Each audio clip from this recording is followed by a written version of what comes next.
这皇位，朕重生吗？那方。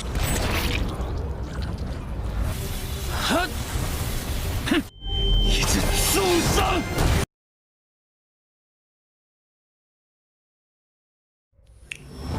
Film ini akan berfokus kepada sang MC kita yang bernama Li Han dan adik perempuannya yang bernama Li Yao. Mereka berdua adalah saksi bisu dari pembantaian seluruh keluarganya dan mendiang ayahnya yang menjabat sebagai raja habis dibunuh oleh pamannya di depan kedua matanya. Namun kedua anak tersebut sangatlah lemah, layaknya seorang sampah, sehingga tak bisa berbuat apa-apa dan hanya bisa menyaksikan ayahnya mati dengan mengenaskan. Dan dari sinilah asal muasal tujuan balas dendam terjadi. Film diawali dengan memperlihatkan kerajaan Istana Naga sejati yang sedang diguyur hujan yang begitu deras. Dan di dalam istana terdapat sang raja yang bernama Li Nanjun yang sedang dikhianati oleh adiknya sendiri karena ingin mengambil alih kursi kerajaannya.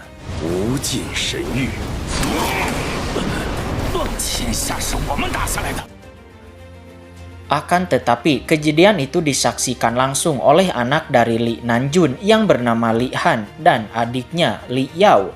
Kemudian Li Nanjun memerintahkan mereka berdua agar secepatnya pergi dari sini sebelum pamannya menyadari persembunyiannya. Namun alangkah sakitnya hati mereka berdua di saat ayahnya sedang berbicara kepada mereka. Tiba-tiba satu buah pedang menusuk jantungnya yang membuat Li Nanjun mati di depan kedua anak tercintanya.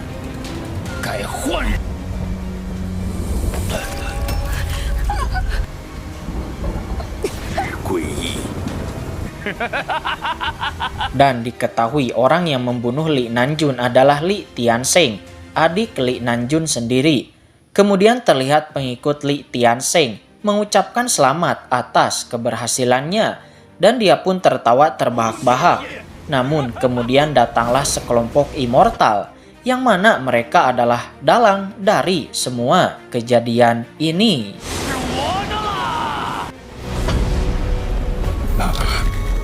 Kemudian Li Tiansheng melapor bahwa semuanya telah terbunuh.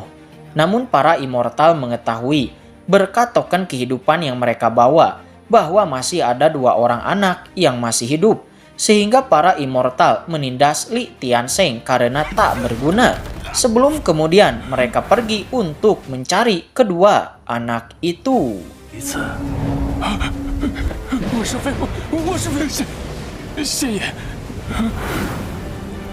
Di lain sisi, di Gunung Ailau terlihat Li Han bersama adiknya terus-menerus berlari dan berlari.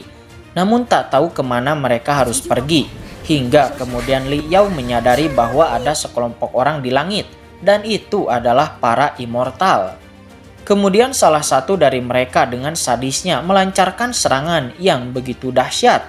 Sehingga membuat tangan Li Han putus dan mereka pun tenggelam ke dasar laut. 都有点想出手了，让人死的方式。仙人，儿你听好，从今往后，五衰灵体，心魔斩。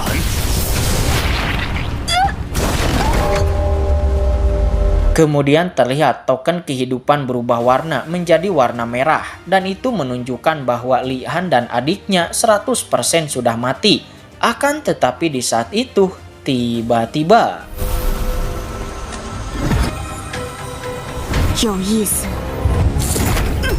ya, datanglah sesosok wanita cantik yang langsung menyelamatkan Li Han. Dan wanita tersebut adalah utusan para dewa untuk menyelamatkannya dan dia bernama Jiu Tian.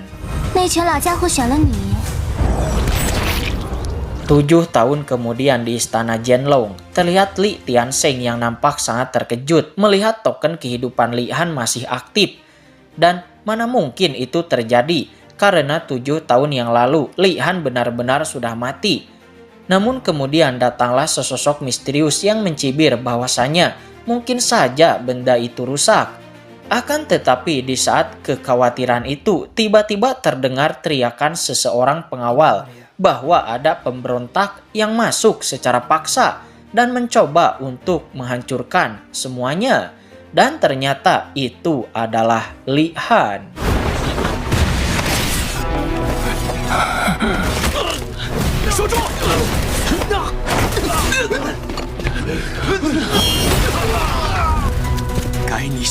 Dan ya, meskipun beribu-ribu pasukan menghadang, tetap saja tak ada seorang pun yang bisa menandinginya. Sehingga wajah keputusasaan dari Li Tiansheng sangatlah terlihat jelas. Hingga kemudian Li Han dengan wajah ingin balas dendamnya maju selangkah demi selangkah menghampiri Li Tiansheng. Akan tetapi meski Li Tiansheng sadar betul bahwa dia tak mempunyai kekuatan untuk melawannya, tetap saja dia berlaga sangat sombong. Sebelum kemudian dia memerintahkan orang misterius itu yang terkenal sebagai pendekar pedang iblis neraka untuk menghajar Li Han. 就算了，竟然还敢回。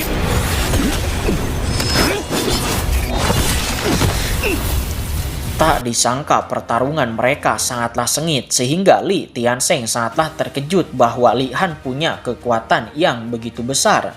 Akan tetapi Li Han mempunyai tekad balas dendam yang tinggi sehingga membuat dirinya tak menyerah begitu saja. Meski dia berada di posisi yang begitu terdesak. Ditambah Li Tiansheng yang terus mengoceh membuat dirinya sangatlah marah. Sehingga amarahnya benar-benar memuncak. Dan satu ayunan pedang pun melesat tepat ke arah Li Tiansheng. 我早有防心，说来还有可能知道你们异家做坏了规矩，欺个仙人，若不是他。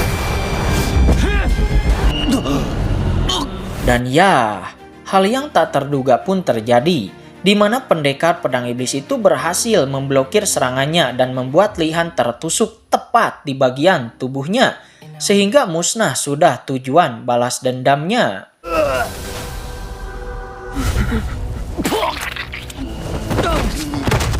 Kemudian Li Tiansheng mengambil token kehidupan tersebut dan menyadari bahwa Li Han sekarang benar-benar mati dan tak ada yang perlu dikhawatirkan lagi. 终于没有，朕当初何必说心腹大患也。 Namun di saat itu tiba-tiba pendekar pedang iblis itu yang bernama Yan King mengambil tokennya, sedari menanyakan perihal 7 immortal yang sangat hebat itu. Namun sangat disayangkan Li Tiansheng tak mengetahui ke-7 immortal itu. Dan dari sinilah bintik-bintik kejanggalan pun terjadi, di mana tiba-tiba terlihat angin bertiup kencang. Dan Li Han pun dengan anehnya melayang ke udara, sehingga membuat Li Tiansheng sangatlah putus asa. Bagaimana mungkin orang yang sudah mati bisa hidup kembali? 陛下不如告诉我。 Kemudian Li Han menghampiri Li Tiansheng sedari menanyakan bagaimana kamu bisa tahu tentang immortal. Namun tetap saja Li Tiansheng dengan paniknya mencibir bahwasanya dia tidak tahu apa-apa. Sehingga Li Tiansheng balik menanyainya, kenapa kamu bisa hidup kembali? Dan tiba-tiba... Dan ya, ternyata itu adalah Jiu Tian, wanita utusan para dewa. Melihat penampakan tersebut, tentu saja membuat Li Tiansheng sangatlah terkejut. Dan dia meminta pada Yan King untuk membunuh orang tersebut dengan imbalan berkali-kali lipat. Akan tetapi dengan muka santainya, Yan King membuka topengnya dan ternyata dia adalah Li Han yang sebenarnya. 阎王，跟朕杀了他！弄朕！真的，跟朕杀了他！不用那么多。 Setelah membuat Li Tiansheng mati tak berdaya, Li Han maju keluar istana dan dengan lantang mencibir bahwasanya mulai hari ini akulah yang akan menduduki singgasana ini. Kemudian terlihat seluruh orang yang ada di sana pun memberikan hormat kepada sang kaisar. 从今日起，这皇位